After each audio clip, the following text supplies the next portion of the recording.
সপ্তাহের 7টি দিনের মধ্যে জুমার দিন হল মুমিনদের জন্য এক সাপ্তাহিক উৎসবের দিন।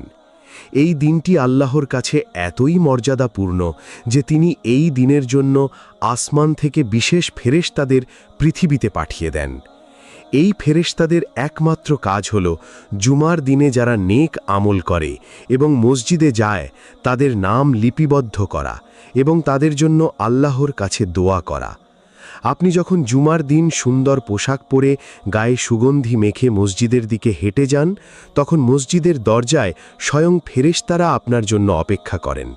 তারা অত্যন্ত সম্মানের সাথে আপনার নামটি তাদের নূরের খাতায় লিখে নেন এবং আপনার জন্য আল্লাহর কাছে রহমতের দোয়া করেন। ফেরেশতারা সবচেয়ে বেশি খুশি হন এবং সবচেয়ে বেশি দোয়া করেন সেই সব মানুষদের জন্য যারা জুমার দিন সবার আগে মসজিদে প্রবেশ করেন।